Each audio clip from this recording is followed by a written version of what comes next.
Welcome to T1 academy current affairs classes. ఈరోజు current affairs క్లాసెస్లో భాగంగా మనం న్యూస్లో ఉన్న కొన్ని ముఖ్యమైన అంశాల గురించి చర్చించుకుందాం.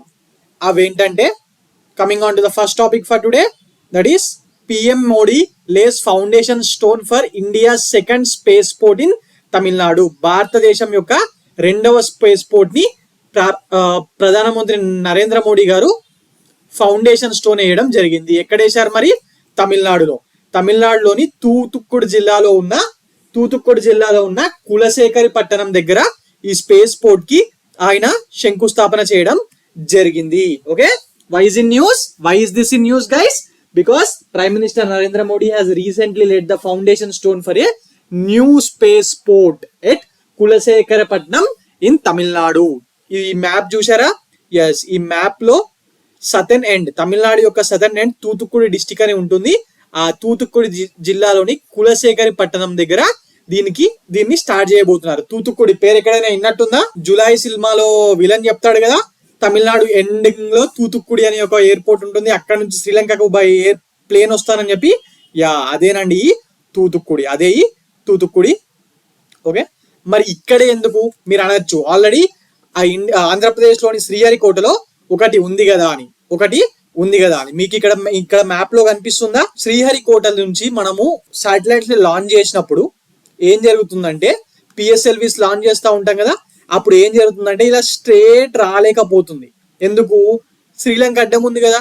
ఒకవేళ ఏమన్నా జరిగితే ఆ రాకెట్ డెబ్రిస్ అనేది శ్రీలంకలో పడుతుంది కదా. సో ఆ ప్రాబ్లం రాకుండా ఏం చేస్తున్నారంటే మన వాళ్ళు ఈ పాత్ ఇలా తీసుకొని పంపిస్తున్నారు. ఓకే, దీన్ని డాగ్ లెగ్ మానోవర్ అని చెప్పి అంటూ ఉంటారు.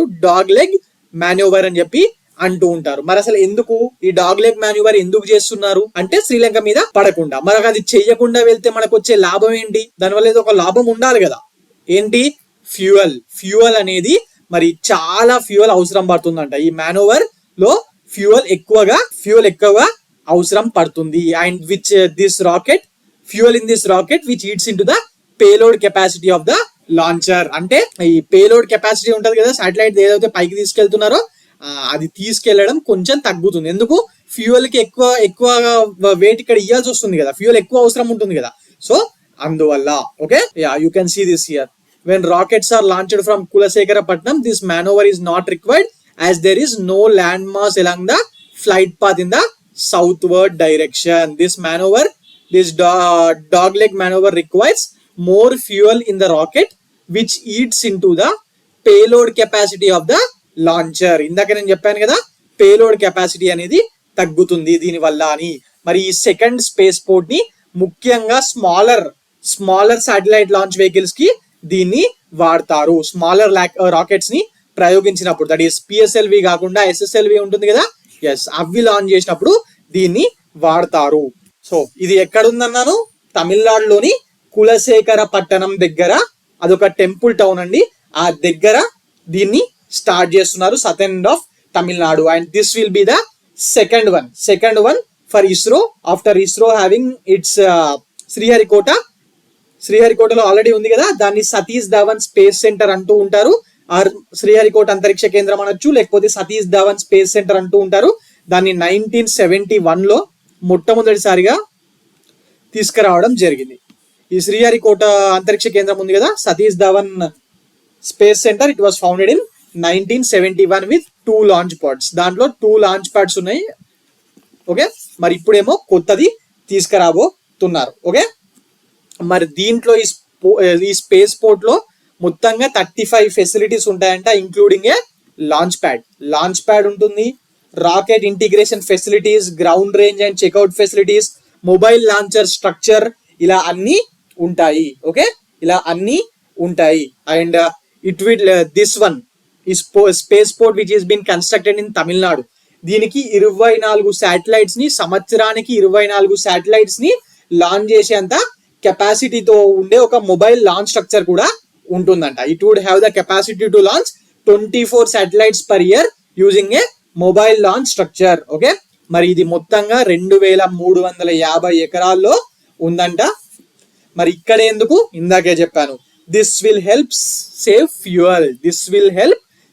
Fuel for small rocket launches as the port can launch rockets directly south over the Indian Ocean without requiring crossing the Sri Lanka మీదికెళ్ళి కాకుండా ఇలా పక్కకెళ్ళి ఈ డైరెక్షన్ లో వెళ్ళిపోతుంది కాబట్టి దీనికి ఫ్యూయల్ అనేది చాలా తక్కువ, కంపారిటివ్లీ శ్రీహరికోట నుంచి చేస్తే తక్కువగా ఉపయోగపడుతుంది. ఓకే, మరి స్మాల్ రాకెట్ లాంచెస్ కి దీన్ని ఉపయోగిస్తారు. ఓకే, ఈ ఇండియా సెకండ్ స్పేస్ పోర్ట్ యొక్క టోటల్ కాస్ట్ 986 crores అనేది అంచనా వ్యయంగా ఉంది.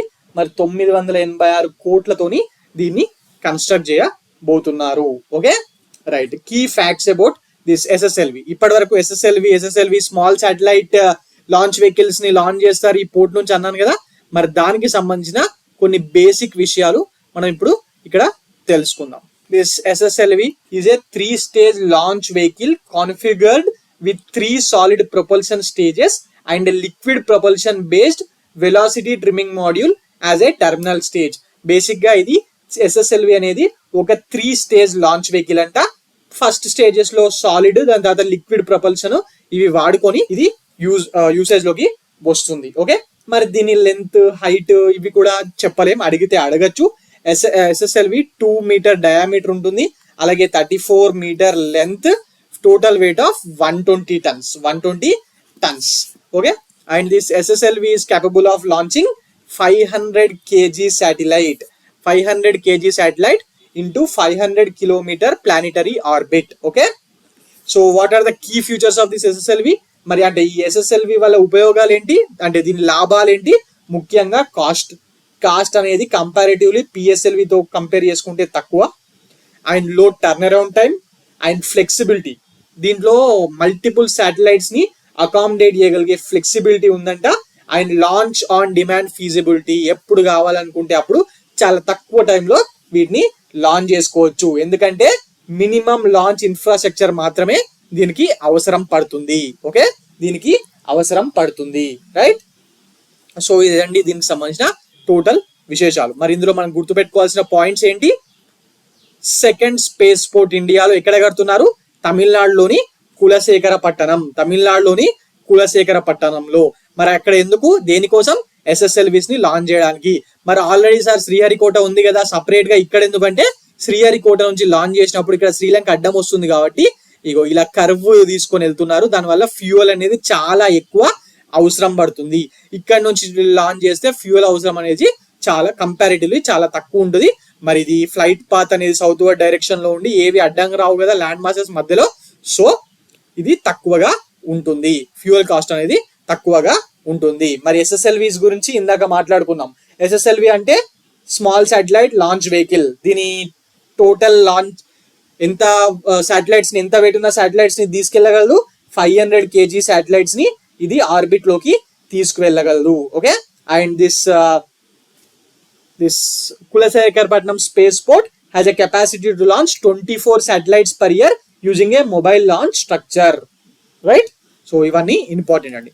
Now coming on to the next topic for today, that is PM inaugurates world largest bilane Sela tunnel at 13,000 feet in Arunachal Pradesh లో 13,000 అడుగుల ఎత్తులో సేలా టన్నెల్ ని మన ప్రైమ్ మినిస్టర్ నరేంద్ర మోడీ గారు రీసెంట్ గా ఇనాగ్రేట్ చేయడం జరిగింది. అరుణాచల్ ప్రదేశ్ అనగానే మనకి ఏం గుర్తుకు రావాలి?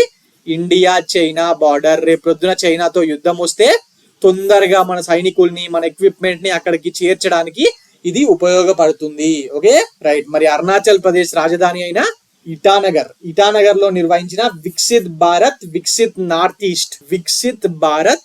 నార్త్ ఈస్ట్ అనే కార్యక్రమంలో భాగంగా ఈ ప్రతిష్టాత్మకమైన ప్రాజెక్ట్ ను ఆయన ప్రారంభించడం జరిగింది. మరి ఈ సేలా టనల్ ప్రారంభించాడు కాబట్టి దీన్ని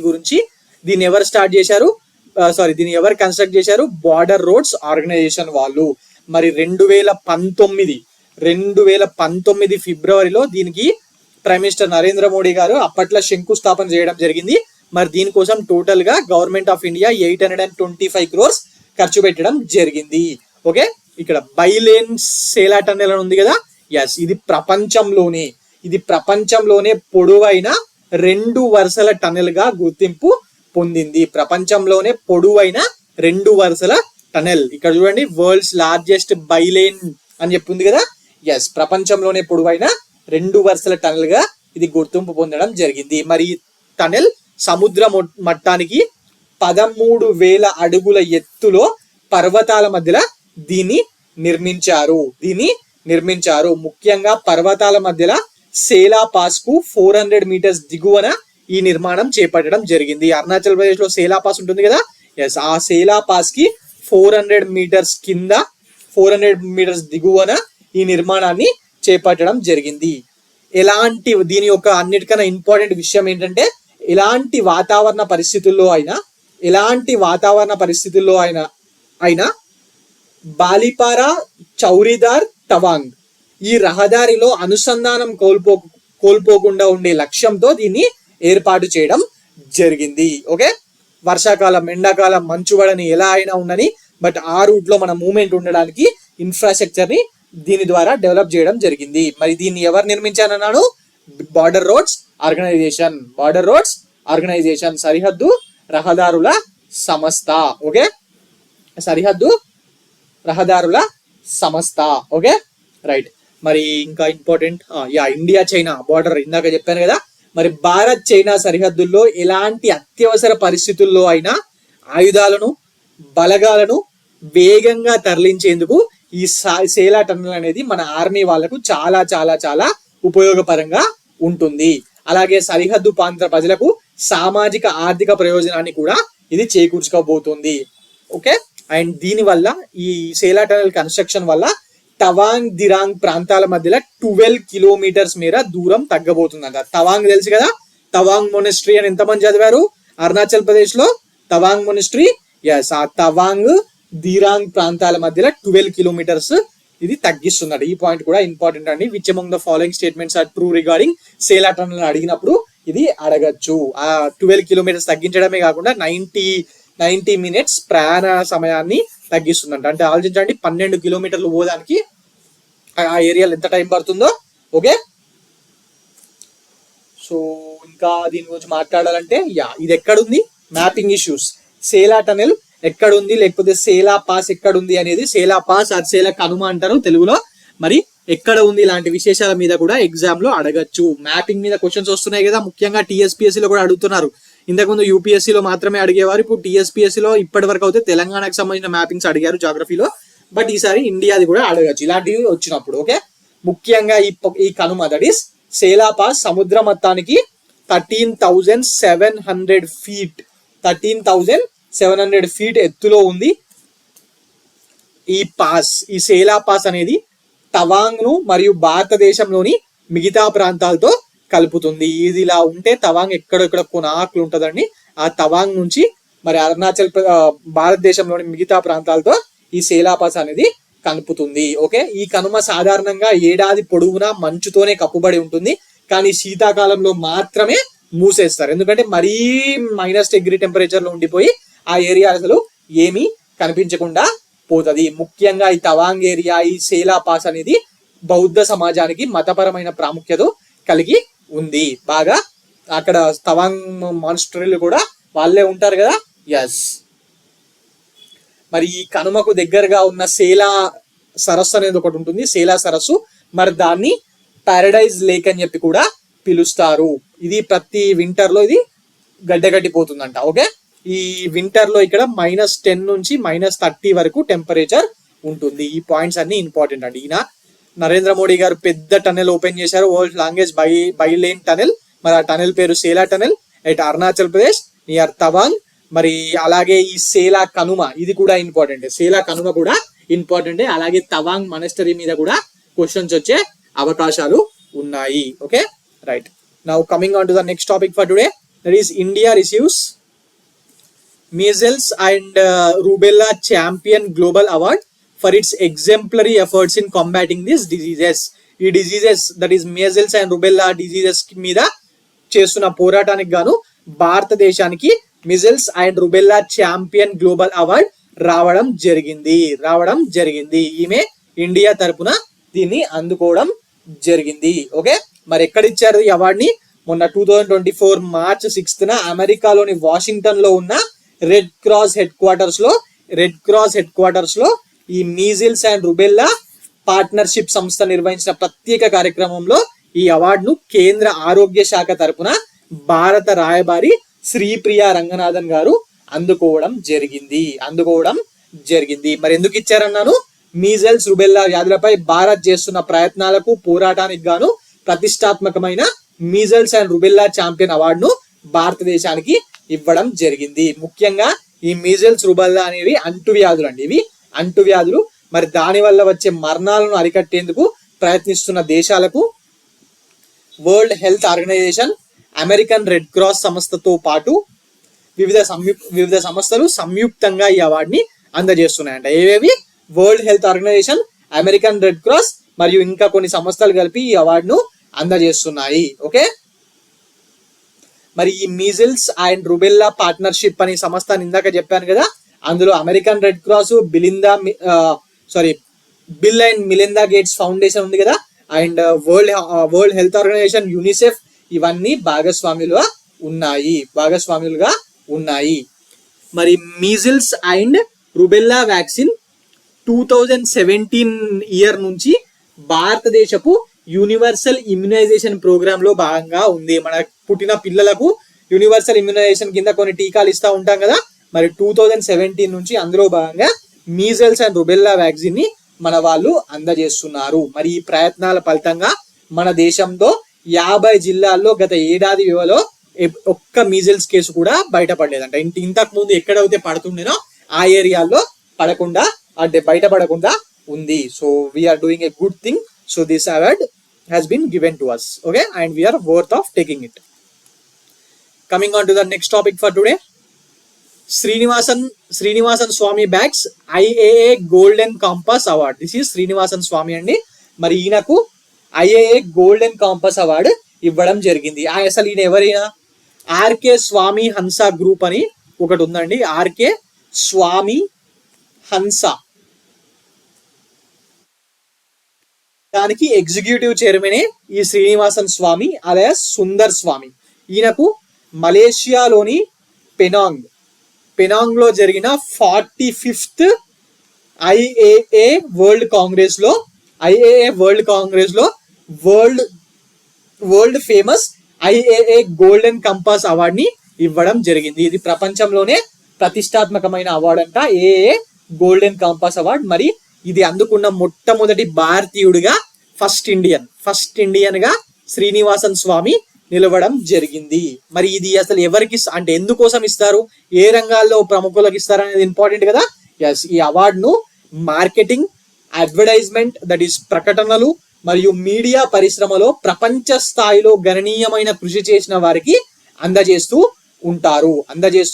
ఉంటారు. మరి IIIAA that is international advertising association compass అవార్డును సాధారణంగా IAA ప్రపంచ కాంగ్రెస్ లో 2 years ఒక్కసారి లేదా ఏటా నిర్వహించబడే గ్లోబల్ ఫ్లాగ్షిప్ ఈవెంట్ లో ప్రదానం చేస్తూ ఉంటారంట. మరి ఇది పొందిన మొట్టమొదటి భారతీయుడు శ్రీనివాసన్ స్వామి. ఇంతకు ముందు మన ఈయన కాకుండా కొందరు వరల్డ్ లో ఫేమస్ కంపెనీ CEOs దీన్ని అందుకున్నారు, చైర్మన్స్ అండ్ CEOs అందుకున్నారు.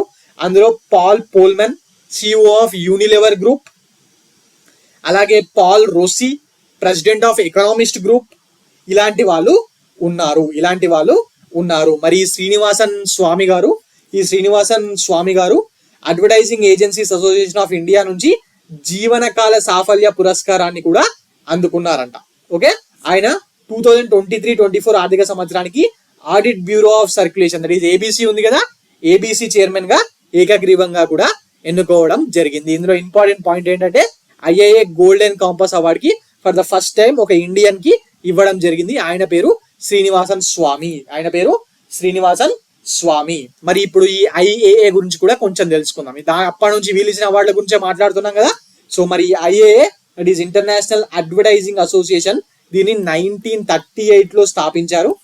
ఇది మార్కెటింగ్, ప్రకటనలు దట్ ఈస్ అడ్వర్టైజ్మెంట్, మీడియా పరిశ్రమలో ప్రాతినిధ్యం వహించే ఏకైక గ్లోబల్ అసోసియేషన్ అంట. మరి దీని ప్రధాన కార్యాలయం that is head quarter is in New York. ఎక్కడ ఉంటుంది guys? New York of USA, US లో దీని ప్రధాన కార్యాలయం ఉండడం జరిగింది. Okay, right. Now coming on to the next topic for today, that is PM Ujjwala Yojana. ఇది ఆల్రెడీ నిన్న ప్రైమ్ మినిస్టర్ గారు 100 రూపీస్ తగ్గించారని చెప్పి మాట్లాడుకున్నప్పుడు దీని గురించి మాట్లాడాను. బట్ కొంచెం డెప్త్ గా ఎగ్జాక్ట్ పాయింట్స్ మాత్రమే చెప్పినట్టు నాకు అనిపించలేదు. అందువల్లనే నేను మళ్ళీ ఒకసారి ఇది చెప్తున్నాను. అసలు మళ్ళీ పిఎం ఉజ్వల యోజన ఎందుకు న్యూస్ లోకి వచ్చింది? జనరల్ గా మరి అంతర్జాతీయ మహిళా దినోత్సవం దట్ ఈస్ మార్చి 8 సందర్భంగా నరేంద్ర మోడీ గారు గృహ వినియోగ వంట గ్యాస్ సిలిండర్ ధరను 100 రూపీస్ పాటు తగ్గిస్తున్నట్టు ప్రకటించారు కదా. గృహ వినియోగ వంట గ్యాస్ సిలిండర్ ధరని మాత్రమే తగ్గించారండి. ఇండస్ట్రియల్ యూసేజ్ కి, కమర్షియల్ యూసేజ్ కి ఉన్నవి తగ్గించలేదు. ఓన్లీ ఇవి మాత్రమే తగ్గించారు. మరి తాజా మరి ఇప్పుడు తగ్గింపుతో రేట్ ఎక్కడికి దిగి వచ్చింది? 14.2 kg ఎల్పిజి సిలిండర్ మనం ఇళ్లలో వాడే ఇప్పుడు సిలిండర్ ధర ఎంత? 803 రూపీస్. ఢిల్లీలో, స్టేట్స్ లో కొంచెం డిఫర్ అవుతుంది, ఎందుకంటే స్థానిక లోకల్ ట్యాక్సెస్ ఉంటాయి కదా, దానివల్ల స్వల్ప మార్పులు ఉంటాయి. Okay, so already PM Ujjwala Yojana కింద సిలిండర్ తీసుకున్న వాళ్ళు ఉన్నారు చూసారా? ఎవరెవరు అన్నాను? 8 crores బీపీఎల్ ఫ్యామిలీస్, ఎస్సీస్ by STs by Awas Yojana కింద ఇల్లులు ఉన్న వాళ్ళు, ఇలా డిఫరెంట్ చెప్పాను కదా. సో వాళ్ళందరికీ ఆల్రెడీ 300 రూపీస్ రాయితీ వస్తుంది.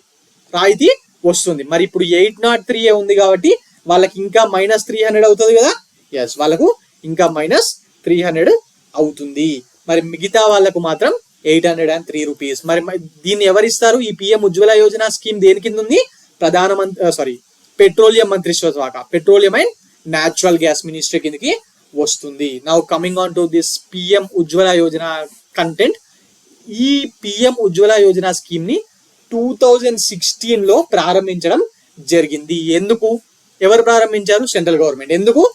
దేశంలోని పేద మహిళలకు గ్యాస్ కనెక్షన్స్ ఉంటాయి కదా, వాటిని ఉచితంగా ఇచ్చేందుకు ప్రధానమంత్రి ఉజ్వల యోజనను స్టార్ట్ చేయడం జరిగింది. మరి దీనికి ఒక స్లోగన్ కూడా ఉంది. ఆ స్లోగన్ శుద్ధమైన ఇంధనం, మంచి ఆరోగ్యం, క్లీన్ ఫ్యూయల్ గుడ్ హెల్త్ అనేది దీని యొక్క స్లోగన్. మరి కేంద్ర ప్రభుత్వం ఈ పథకం కింద మొదట్లో ఎన్ని కోట్ల మందికి ఇచ్చింది అని చెప్పాను? 5 కోట్ల మంది మహిళలకు ప్రయోజనం చేకూర్చడానికి ఈ పిఎం ఉజ్వల యోజనని ప్రారంభించింది 2016 లో. మరి తర్వాత దీన్ని టార్గెట్ ని 8 crores ఆఫ్ పూర్ ఉమెన్ కి ఇంక్రీజ్ చేయడం జరిగింది. సో మరి ఈ పథకం కింద 8 crores ఆఫ్ పూర్ ఉమెన్ ని ఇవ్వడానికి డిసైడ్ చేయడం జరిగింది. మరి ఈ నివేదిక ప్రకారం భారతదేశంలో ఎల్పిజి కవరేజ్ అనేది ఈ పిఎం ఉజ్వల యోజన వచ్చిన తర్వాత చాలా మటుకు పెరిగిందంట. బట్ ఒక్క చిన్న ఇష్యూ ఉందండి దీంట్లో.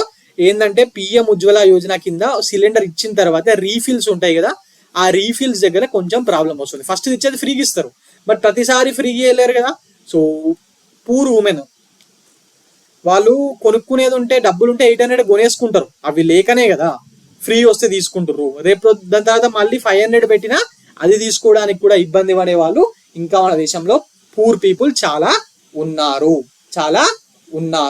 మరి ఈ ప్రధానమంత్రి ఉజ్వల యోజన కింద గత 6 years లో 9 crores పైగా డిపాజిట్ రహిత ఎల్పిజి కలెక్షన్ ను ఇది పంపిణీ చేయడం జరిగిందంట. 8 crores అని టార్గెట్ పెట్టుకున్నా దాన్ని దాటే ఇవ్వడం జరిగింది. ఓకే, మరి ముఖ్యంగా ఈ పథకం కింద లబ్ధిదారుల్లో 35.1% మంది ఎస్సీస్ అండ్ ఎస్టీసే ఉన్నారు. ఎక్కువగా వీళ్ళే కదా పూర్ కేటగిరీస్ లో వచ్చేది. ఎస్, మరి మొత్తం స్కీమ్ లో 35% of the people are from ఎస్సీస్ and ఎస్టీస్. The beneficiaries are from ఎస్సీస్ and ఎస్టీస్. Okay, ఈ ప్రధానమంత్రి ఉజ్వల యోజన కింద దారిద్ర్య రేఖకు దిగువన ఉన్న లబ్ధిదారులకు ప్రభుత్వం ఎల్పిజి కనెక్షన్లను ఇస్తుంది, ఫ్రీగా ఇస్తుంది. అండ్ మహిళలకు మాత్రమే ఇస్తుందండి. మీరు అనొచ్చు, సార్ పెళ్లి కాలేదు, అట్లా ఏజ్ అయిపోయింది, పేదోడిని, వాళ్ళకి ఇయ్యరండి, మహిళలకు మాత్రమే ఇస్తారు. ఓకే, మరి తెలంగాణ గవర్నమెంట్ 500 రూపీస్ కి అందరికీ ఇస్తుంది కాబట్టి మరి తెలంగాణలో ఈ పిఎం ఉజ్వల యోజన ఆల్రెడీ పెద్దగా ఇప్పటి వరకు ఉత్తరప్రదేశ్ లాంటి రాష్ట్రాల్లో ఎక్కువగా వెళ్ళిందండి. తెలంగాణ, ఏపీలో పెద్దగా లేదు. బట్ ఇప్పుడు ఇది లేకున్నా కూడా మనకు ఆ రేటుకే అందరికీ వస్తుంది. ఓకే, మరి దీనికి కొంచెం ఏజ్ క్రైటీరియా కూడా ఉందండి. ఈ దరఖాస్తుదారు మహిళ యొక్క వయసు మినిమం 18 years ఉండాలంట. మినిమం 18 years ఉండాలి. ఒకవేళ ఇది కాకుండా ఇది కాకుండా అదే హౌస్ హోల్డ్ అంటే అదే ఇంట్లో ఈ ఈ పథకం కింద మరెవరైనా ఎల్పిజి కనెక్షన్ ఉంటే ఈ కొత్త వాళ్ళకి ఈ పథకము అనేది అవైలబిలిటీ ఉండదు. ఓకే, సో ఈ పిఎం ఉజ్వల యోజన తీసుకురావడానికి మెయిన్ కారణం ఏంటంటే మన గ్రామీణ ప్రాంతాల్లో ఇప్పటికీ కూడా పొయ్యిలు, మన కట్టె పొయ్యిలు, బొగ్గు పొయ్యిల మీద వంట వండుతున్నారు కదా, దానివల్ల శ్వాస సంబంధిత సమస్యలు బాగా వస్తున్నాయి, మన ఆడవాళ్ళ లంగ్స్ ఖరాబ్ అవుతున్నాయి.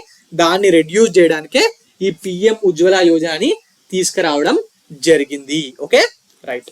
Now coming on to the next topic for today, that is కొన్ని ఎంసీక్యూస్ ఉన్నాయి, అవి ఇప్పుడు డిస్కస్ చేద్దాం. First question, school soil health program recently seen in news ఇది joint initiative of which ministry? ఇక్కడ ఉందా స్కూల్ అన్నాడు, సాయిల్ హెల్త్ అన్నాడు. ఎవరు చేస్తారు మరి సాయిల్ హెల్త్ అంటే? Agri ministry. స్కూల్ అనగానే ఎడ్యుకేషన్ మినిస్ట్రీ, వీళ్ళిద్దరే కదా, అవునా కదా? ఆప్షన్ చూడండి, ministry of power and ministry of Panchayati Raj, ministry of rural development and ministry of Jal Shakti, ministry of tribal affairs and ministry of mines, ministry of education and ministry of agriculture and farmer welfare. అవునా కాదా? yes, this is a collaborative efforts between the Department of Agriculture and Farmer Welfare and Department of School Education and Literacy. They have initiated a pilot project in 20 rural కేంద్రీయ and Navodaya Vidyalaya schools ఉన్నాయి కదా, మరి దేశంలో చాలా ఉన్న ఒక pilot project కింద 20 rural కేంద్రీయ అండ్ నవోదయ విద్యాలయ స్కూల్లో దీన్ని స్టార్ట్ చేయడం జరిగింది. మరి దీని కింద ఆ స్కూల్స్ లో సాయిల్ ల్యాబ్స్ ని, అలాగే సాయిల్ కి సంబంధించి స్టడీ మాడ్యూల్స్ ని అండ్ వీటి మీద స్టూడెంట్స్ కి అటు టీచర్స్ కి ఇద్దరికి కూడా ట్రైనింగ్ ఇవ్వడం స్టార్ట్ చేశారంట. మరి ఫస్ట్ టైం స్టార్ట్ చేసినప్పుడు now this programme has expanded to 1000 schools. Already it has expanded to 1000 schools, encouraging students to collect soil samples and test them in school labs and educate farmers based on generated soil health cards. Okay, చిన్న పిల్లలకు ఆ school time నుంచే soil ఎలా ఉండాలి, ఎలా మంచిగా ఉంచాలి, ఇవన్నీ నేర్పించడానికి ఈ ప్రోగ్రామ్ ని తీసుకురావడం జరిగింది. Okay, right.